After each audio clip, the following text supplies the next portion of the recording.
Assalamualaikum warahmatullahi wabarakatuh. Waalaikumsalam warahmatullahi. Alhamdulillahi rabbil alamin. Assalatu wassalamu ala Muhammadin asyrafil anbiya'i wal mursalin wa ala alihi wa ashabihi wa man tabi'ahum bi ihsanin ila yaumiddin. Asyhadu an la ilaha illallah wa asyhadu anna Muhammadan abduhu wa rasuluh. Amma ba'du. Hadirin hadirat jamaah salat subuh yang dirahmati Allah, sambil beriktikaf, marilah kita melanjutkan pengajian kita tentang sirah Nabi Muhammad sallallahu alaihi wasallam yang sekarang ini sudah sampai kepada peristiwa-peristiwa pada tahun 9 Hijrah. Kita sudah membahas sampai tahun 8 Hijrah yang diakhiri dengan perang Hunain, kemudian pengepungan Taif, kemudian pembagian harta rampasan. Rasulullah pulang dari Mekah ke Madinah pada bulan Zulhijjah tahun 8 Hijrah, dan kita akan masuki pada tahun 9 Hijrah. Namun sebelum itu saya ingin mengingatkan kita semua bahwa keadaan kita secara nasional bahkan juga secara lokal ini masih dalam situasi wabah yang belum teratasi. COVID-19 masih merupakan bencana yang akan mengancam kita sekiranya kita tidak hati-hati. Karena hal tersebut saya ingin mengingatkan kita semua, marilah kita ikuti protokol kesehatan, terutama memakai masker, kemudian mencuci tangan ketika menyentuh benda asing sebelum menyentuh wajah, dan juga menghindari kerumunan. Ini adalah tindakan yang dianjurkan oleh para ulama, para peneliti, para sarjana, dan sejalan dengan ajaran agama kita. Jadi jangan kita menganggap hasil pengetahuan ilmiah ini bertentangan atau paling kurang tidak sejalan dengan fikih atau dengan ajaran agama secara umum, dengan akidah. Jadi ini tidak. Jadi karena itu marilah kita berusaha menjaga kesehatan kita, menjaga lingkungan kita, sehingga kita terhindar dari wabah ini. Itu bagian dari ikhtiar, bagian dari usaha yang diperintahkan Allah untuk kita jalankan dalam menghadapi hidup atau menghadapi takdir yang ditetapkan Allah. Hadirin hadirat yang terhormat, saya kembali ke masalah sirah Nabi tadi. Pada tahun 9 Hijrah, peristiwa penting secara umum pada tahun ini adalah datangnya utusan-utusan ke kota Madinah hampir dari seluruh tanah Arab. Jadi hampir dari seluruh tanah Arab itu datang ke Madinah pada tahun 9 Hijrah. Dan Nabi Muhammad juga mengirim banyak utusan ke seluruh tanah Arab untuk menjelaskan agama Islam. Kalau sebelumnya pada tahun 7 Hijrah, Nabi mengirim surat. Nabi mengirim surat kepada raja-raja, kepada para penguasa untuk menjelaskan agama Islam. Maka pada tahun 9 ini Nabi mengirim utusan ke daerah-daerah seluruh Arab untuk menjelaskan agama Islam kepada orang-orang yang baru masuk. Sebagai perbandingan, ketika perang Ahzab pada tahun 5 Hijrah, jumlah laki-laki muslim dewasa hanya sekitar 3.000 orang. Ini ya, jadi jumlah laki-laki dewasa itu hanya sekitar 3.000 orang. Itu tahun 5. Pada tahun 8 Hijrah, jadi dari tahun 5 ke 8 Hijrah, itu jumlah laki-laki dewasa Muslim sudah menjadi sekitar 12.000. Nah, jadi ini dalam 3 tahun itu ada pertambahan signifikan sampai 4 kali lipat. Nah, ini 4 kali lipat yang masuk Islam dalam 3 tahun itu hampir semuanya tidak di Madinah. Itu di luar kota Madinah, di seluruh tanah Arab. Jadi sesudah perang Hunain itu tidak ada lagi wilayah yang tidak mengenal Islam. Jadi Islam itu sudah menjadi penguasa di seluruh jazirah Arab. Boleh dikatakan seperti itu sampai ke Yaman. Jadi Yaman pun itu sudah menjadi wilayah Islam pada tahun 9 Hijrah, lebih kurang 1 tahun sebelum Rasulullah wafat.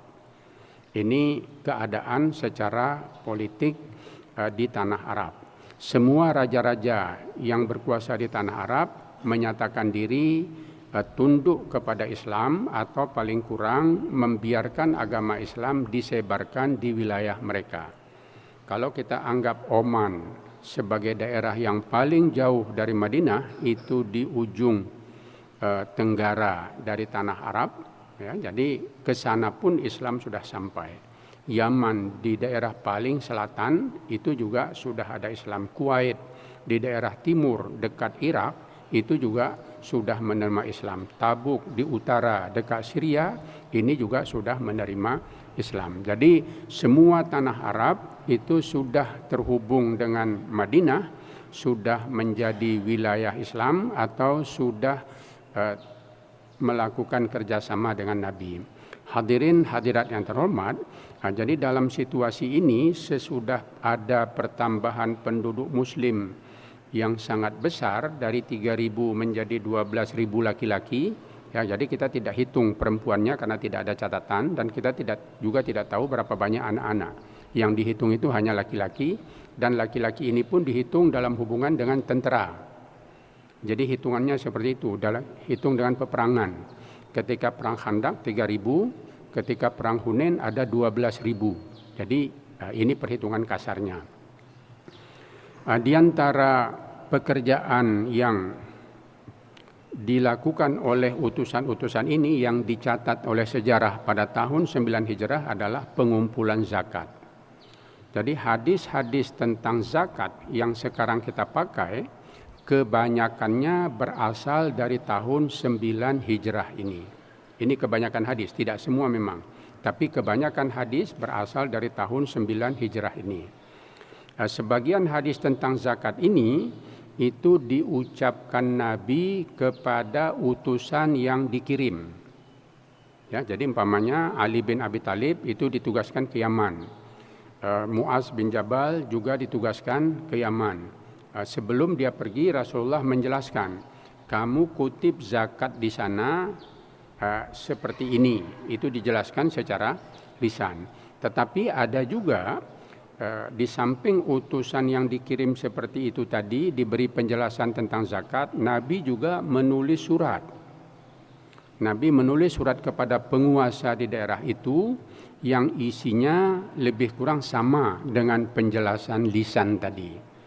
Jadi di sini kita ketahui bahwa hadis-hadis yang berkaitan dengan ibadah khususnya zakat, sekiranya kita baca dengan teliti di dalam kitab-kitab hadis, itu sebagiannya berasal dari surat Nabi, bukan sekedar pernyataan lisan, tapi pernyataan tertulis yang disampaikan Nabi kepada para penguasa tersebut. Hadirin hadirat yang terhormat, dalam menjelaskan zakat ini ada beberapa hal yang perlu kita perhatikan.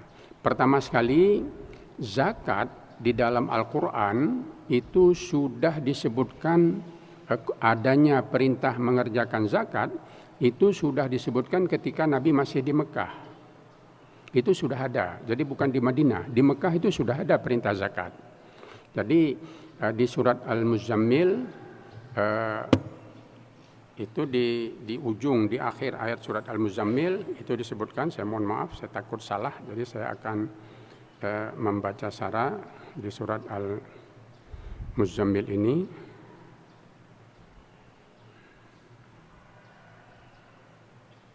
Ya. A'udzu billahi minasyaitonir rajim. Inna rabbaka ya'lamu annaka taqumu adna min thulutsayil laili wa nisfahu wa thulutsahu wa ta'ifatum minal ladzina ma'ak.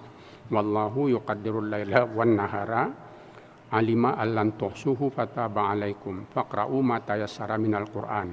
Alima an sayakunu minkum marda wa akharuna yadribuna fil ardi yabtaghuna min fadlillah wa akharuna yuqatiluna fi sabilillah faqra'u ma tayassara min. Ini ayat terakhir. Wa aqimus salata wa atuz zakata wa aqridullaha qardan hasana. Ini disebutkan yang tadi, ya. Jadi wa aqimus salata wa atuz zakata wa aqridullaha qardan hasana. Ini disebutkan di ayat terakhir surat Al-Muzammil. Wa ma tuqaddimu li anfusikum min khairin tajiduhu indallah huwa khaira wa a'zama ajra wastaghfirullaha innallaha ghafurur rahim. Ini ayat 20. Hadirin yang terhormat, surat Al-Muzammil ini merupakan rangkaian ayat yang ketiga dari segi waktu turun. Ayat yang pertama itu Iqra. Ini turun ketika Nabi berumur 40 tahun. Ayat yang kedua itu surat Al-Muddatsir, ya ayyuhal muddatsir, qum fa'anzir, dan seterusnya. Ini turun merupakan ayat yang kedua. Buku yang saya baca menyatakan ayat yang kedua ini turun, ada yang menyatakan 6 bulan, ada yang menyatakan 9 bulan sesudah ayat yang pertama. Lalu turun ayat yang ketiga, surat Al-Muzammil tadi, ya ayyuhal muzammil qumil laila illa qalila nisfahu aw yanqus minhu qalila aw zid alaihi warattilil qur'ana tartila. Ini turun sebagai ayat yang ketiga, lebih kurang 1 tahun sesudah Nabi menjadi Rasul. Ya.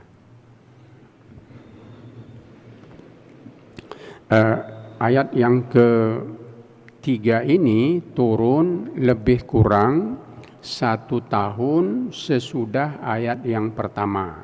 Dalam ayat yang ketiga ini sudah ada perintah mengerjakan salat.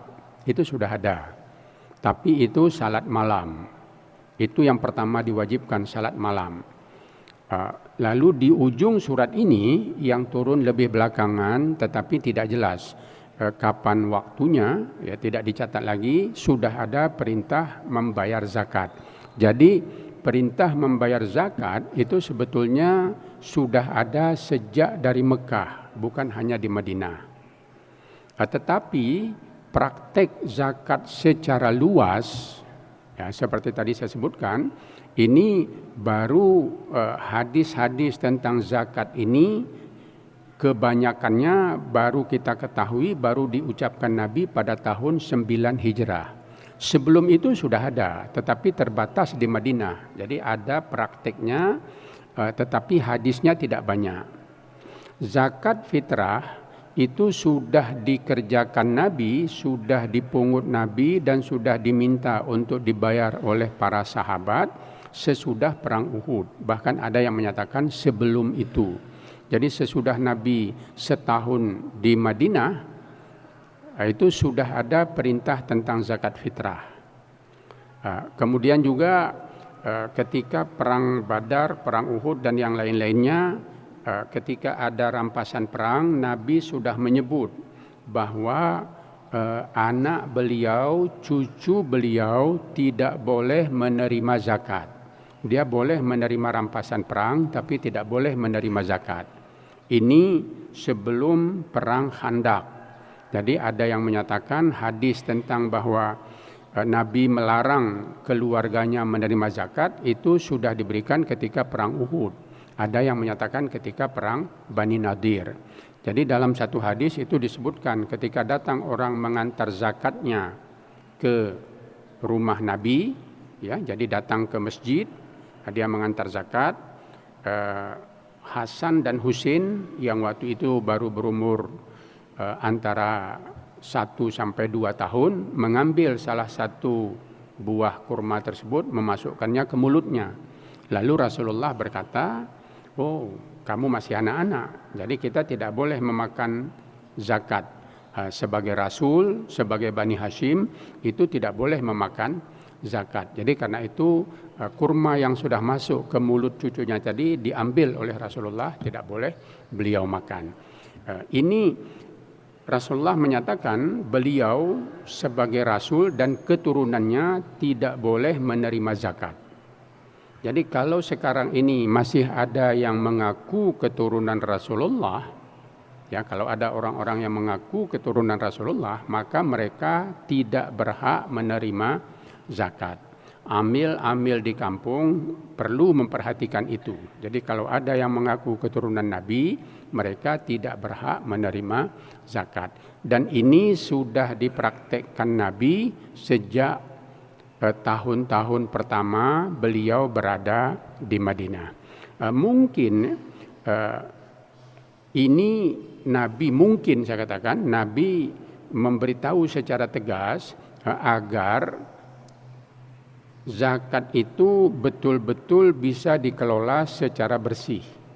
Jadi artinya orang yang mengumpulkan zakat, dalam hal ini Nabi tidak mengambil dari zakat itu sehingga orang yakin bahwa zakat yang diterima dan akan dibagi-bagikan itu betul-betul sesuai dengan aturan yang ada, tidak akan diambil oleh Nabi selaku amil. Jadi karena itu beliau tidak bisa menerimanya.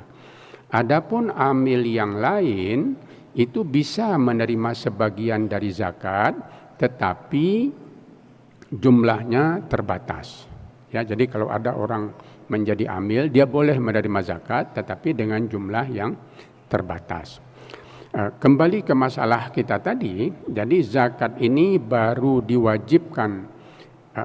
baru dipraktekkan Rasulullah secara besar-besaran itu pada tahun 9 Hijrah.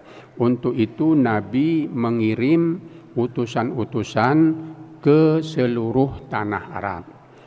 Zakat yang dipungut pada masa tersebut itu pada dasarnya hanya 2 saja.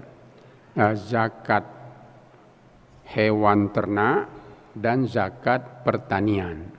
Zakat hewan ternak yang besar di tanah Arab adalah zakat unta, kemudian domba, itu yang paling besar karena itu yang umum digunakan. Orang Arab Badui hidup dari peternakan, hidup dari memelihara unta dan memelihara domba, dengan itu mereka hidup. Jadi zakat ini yang ada, zakat unta dan zakat domba.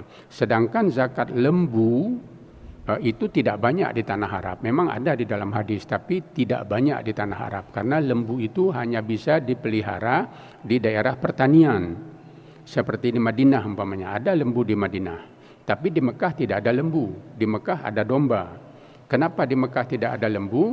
Karena lembu ini memerlukan air, memerlukan rumput lebih banyak dari domba.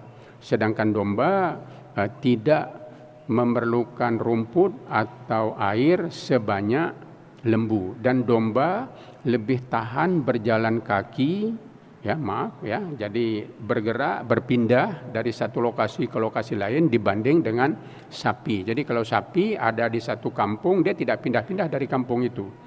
Tapi kalau domba dia ada di gurun pasir. Saya sudah pernah ceritakan dan saya ulangi kembali sekarang. Gurun pasir itu jarang sekali hujan.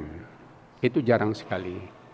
Tapi kalau sekali hujan turun, kalau turun hujan di gurun pasir, itu maka sesudah hujan itu rumput akan tumbuh dan lebat sekali, hijau sekali. Jadi kalau umpamanya kita katakanlah seluruh daerah Aceh ini gurun pasir, seluruh Aceh ini gurun pasir. Jadi di daerah Aceh besar ini turun hujan, lebat di sini, turun hujan. 15 hari sesudah hujan turun, maka gurun pasir di daerah Banda Aceh ini itu akan ditumbuhi rumput dan hijau sekali. Nah, jadi domba-domba itu digiring ke tempat seperti itu, di mana turun hujan, digiring dombanya ke sana. Dan domba ini banyak, jangan kita hitung ratusan, itu ribuan ekor. Jadi satu orang Badui bisa memiliki sampai ratusan bahkan ribuan ekor domba. Begitu banyak dombanya. Jadi itu digiring, mereka akan membawa domba ini ke tempat di mana hujan turun, lalu di situ tumbuh rumput. Mungkin domba-dombanya bisa memakan rumput di tempat tersebut selama 1 bulan, selama 2 bulan, begitu kira-kira, atau kurang dari itu. Ini sesuai dengan berapa tebal dan berapa banyak dombanya. Nah, jadi sesudah 1 bulan rumput ini dimakan domba atau tidak dimakan domba, itu akan mati kembali karena kering. Itu akan mati dia. Kalaupun tidak ada domba memakannya, dia akan mati lagi karena kering. Nah, lalu sesudah habis rumput pada satu tempat, ini para peternak ini melihat di mana hujan turun. Oh, turun kira-kira di daerah Pidi atau di daerah Melabuh atau di daerah mana. Mereka akan menggiring kembali unta dan dombanya ke daerah itu. Nah, jadi dalam setahun seorang peternak domba di Tanah Arab itu bisa jadi sudah bepergian sampai 500-1000 kilometer. Jadi sudah pergi dan itu membawa dombanya kemana ada hujan, di mana ada hujan, di mana ada rumput, ke sana dombanya nanti pergi lagi. Jadi karena itu makanya orang Badui tidak mempunyai rumah. Mereka hanya mempunyai kemah. Jadi karena itu mudah, jadi dibongkar, bawa, giring lagi hondanya, dorong hondanya, domba-dombanya itu. Jadi demikian kejadiannya. Jadi zakat yang banyak dari domba ini. Dan domba itu tadi saya ulangi kembali, jumlahnya bisa ratusan sampai kepada ribuan milik satu orang. Nah, inilah yang mereka zakati dan ini yang dipungut oleh sahabat Rasulullah. Ini yang paling besar. Kemudian yang kedua, di samping domba ini unta. Tapi unta ini tidak sebanyak domba walaupun harganya lebih besar. Kalau domba 40 ekor baru kena, saya lupa 40 apa 140 saya kalau tidak salah, 40 ekor domba baru akan kena. Sedangkan unta 5 ekor itu sudah kena zakat. Tapi zakat pada unta itu domba. Jadi 5 ekor unta zakatnya 1 ekor domba. Ini pada awalnya, nanti ada pertingkatannya. Sedangkan pada domba dari awalnya itu sudah domba itu sendiri. Hadirin jamaah yang terhormat, ini yang dipungut zakat. Kemudian yang kedua yang dipungut zakatnya adalah hasil pertanian. Ini yang dipungut. Jadi pertanian yang banyak di tanah Arab pada waktu itu, yang diminta Nabi dipungut zakatnya adalah kurma. Ini yang paling banyak. Sesudah kurma ini anggur, kemudian gandum. Gandum ini ada 2 macam. Jadi ada syair, kemudian ada hantah. Nah, jadi saya sendiri tidak tahu persis apa perbedaan kedua jenis ini. Artinya saya belum pernah melihat tumbuhannya. Saya pernah melihat gandum, tapi saya tidak pernah melihat apa yang hantah ini bagaimana. Jadi saya tidak tahu persis. Jadi apakah seperti padi kita dengan apa umpamanya. Tapi jelas itu bukan antara padi yang kita makan dengan padi pulut. Bukan sekedar itu, lebih jauh dari itu perbedaannya. Tapi saya kurang tahu. Jadi di dalam hadis Nabi, beliau berkata kepada sahabat yang dia kirim sebagai utusan ini, pungutlah zakat dari 4 jenis tanaman saja. Dari 4 jenis tanaman saja pungut, yaitu kurma, kemudian anggur, kemudian gandum, kemudian sejenis gandum yang lainnya. Jadi yang dipungut zakat, yang dihitung ketika memungut zakat ini itu hasil akhir. Hasil akhir. Jadi pada anggur yang dizakati itu kalau bahasa kita di sini itu kismis. Jadi anggur kering, yang sudah kering, yang sudah bukan lagi yang basah, yang sudah kering, itu yang dizakati. Jadi nisabnya dihitung dari kismis. Ya, jadi nisabnya 5 wasak itu dihitung dari kismisnya. Sedangkan pada kurma juga dihitung dari kurma yang sudah kering, yang sampai ke kita. Jadi kalau kurma yang ada di kita ini, kalau ibarat pisang itu sudah pisang sali, bukan lagi pisang mentah. Pisang mentahnya tidak mungkin dikirim ke kita karena itu akan busuk di tengah jalan terlalu jauh. Jadi yang sampai ke kita ini pisang salinya. Itu yang kita sebut kurma yang ada di sini. Dan itu yang dihitung sebagai zakat.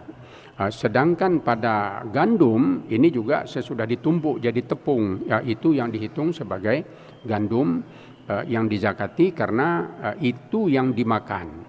Ya, jadi mereka memakan gandum ini dalam bentuk yang sudah ditumbuk, bukan lagi gandum kasar. Hadirin yang terhormat, Rasulullah Shallallahu Alaihi Wasallam hadis-hadis yang kita dapat yang banyak ini tadi. Jadi zakat pada masa Nabi adalah hewan ternak, kemudian hasil pertanian, dan kemudian satu lagi yang besar itu emas dan perak.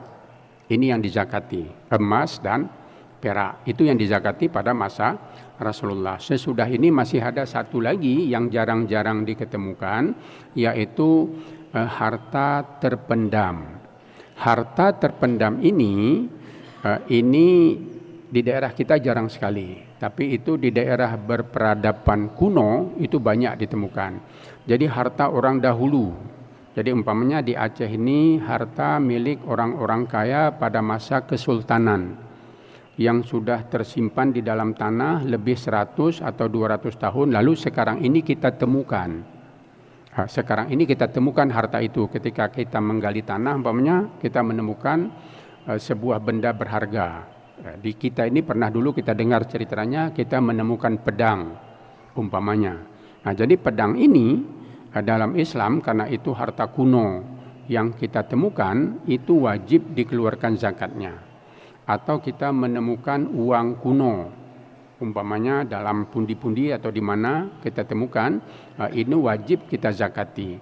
Jadi ini 4 jenis harta pada masa Rasulullah yang dikeluarkan zakatnya.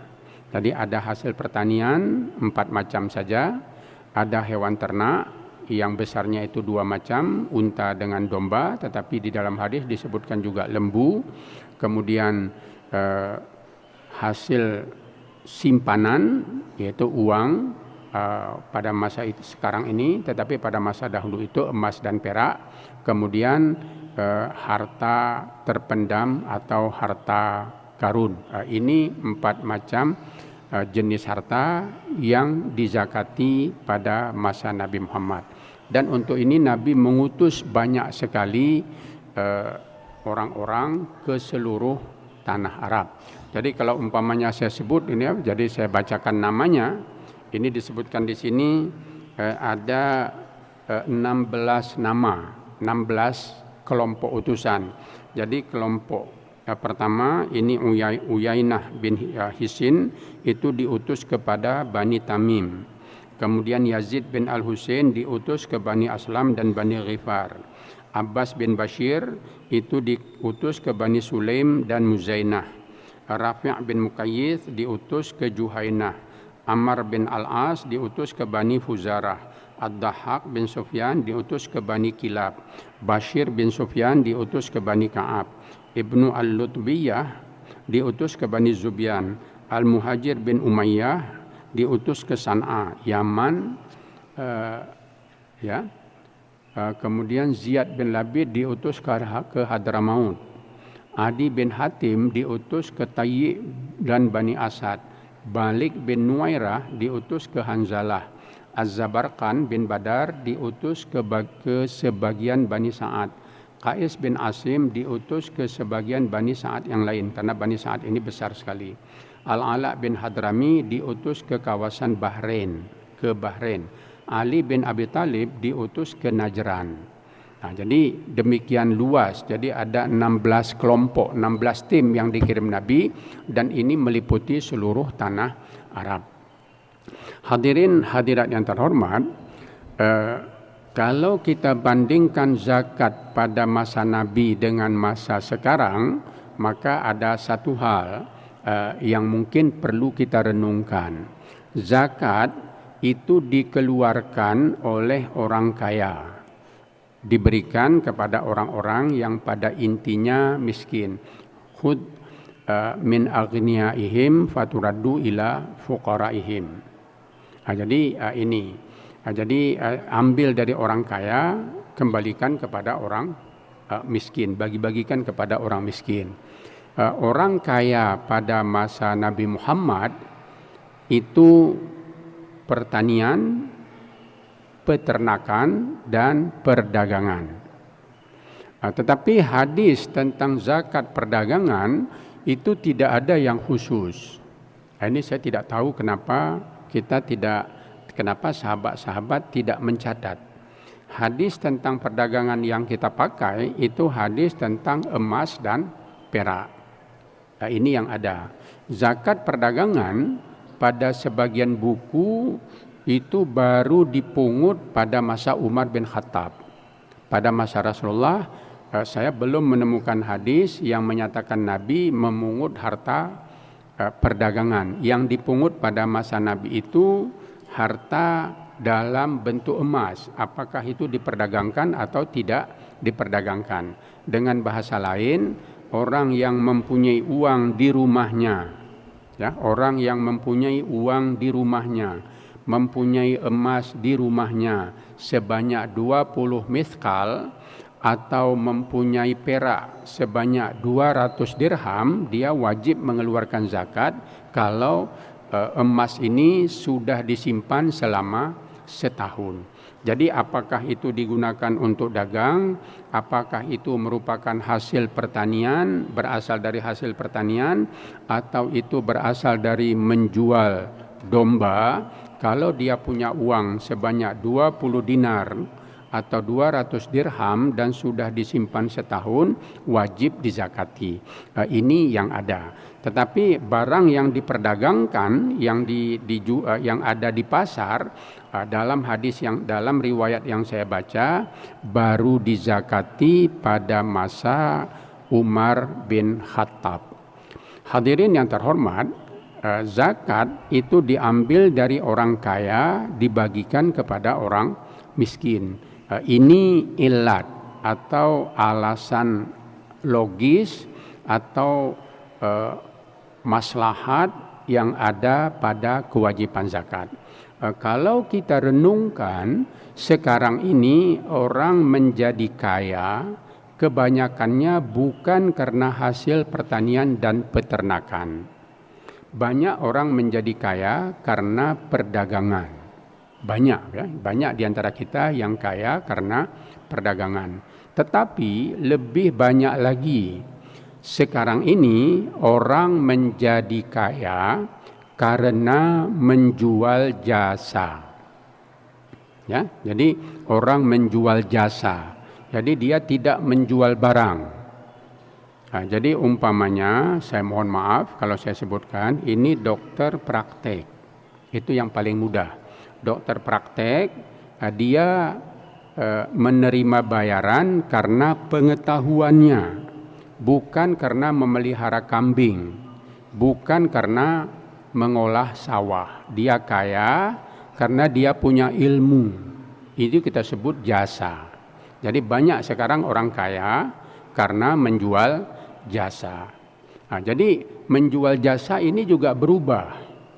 Kalau sekarang di daerah kita umpamanya orang menjual jasa ini banyak di bidang kesehatan, dokter, bidan, perawat. Kemudian ada lagi yang menjual jasa ini ini di bidang hukum, para pengacara, notaris, mereka mendapat bayaran dari setiap pelayanan yang mereka berikan. Kalau kita datang ke notaris, kita memerlukan sesuatu, dia akan buatkan untuk kita dan itu dibayar. Kalau kita punya masalah di pengadilan, kita akan minta bantuan pengacara dan mereka dibayar. Saya tidak tahu berapa besar bayarannya, tapi ini contoh bagaimana jasa. Tapi sekarang jasa ini bergeser lagi. Kalau saya tanya kepada jamaah di sini, siapa orang paling kaya di dunia sekarang? Ya, jadi bagi anak-anak muda yang banyak membuka internet, itu mengetahui orang paling kaya sekarang ini adalah orang yang mampu membuat program komputer.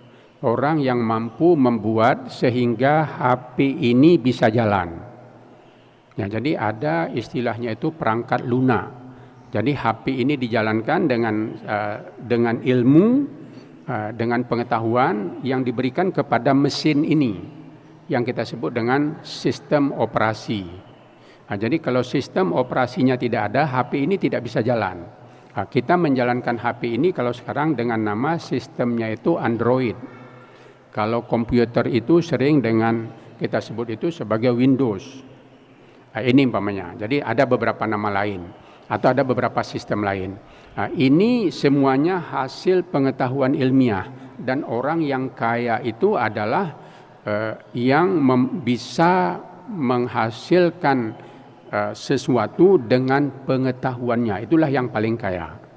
Jadi para pemilik sistem komputer, apakah itu Facebook, apakah itu WhatsApp, apakah itu Windows atau yang lain-lain, merekalah yang paling kaya di tingkat dunia, bukan pedagang biasa, bukan penjual jasa.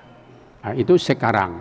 Jadi kalau kita kembali ke pemungutan zakat pada masa Nabi, bahwa zakat itu diambil dari orang kaya, dibagikan kepada orang miskin, maka pada masa sekarang yang kena zakat ini adalah juga ya sama seperti dulu adalah orang-orang kaya, dan orang kaya pada masa sekarang ini kebanyakannya adalah para penjual jasa.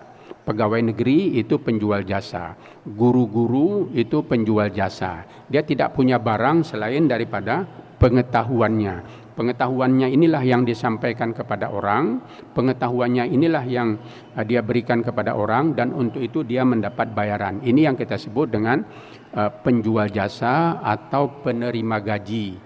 Kalau seperti buruh bangunan, ini juga penjual jasa, tetapi pada buruh bangunan itu masih ada sesuatu yang dia kerjakan, masih ada fisik yang nampak. Tapi pada penjual jasa, fisiknya itu tidak nampak, tapi ada. Umpamanya seperti tadi program komputer ini. Jadi kita pergi ke dokter, yang diberikan kita hanya selembar kertas saja sebagai resep. Habis itu kita pergi ke apotek. Apotek itu pedagang, tapi dokternya bukan pedagang.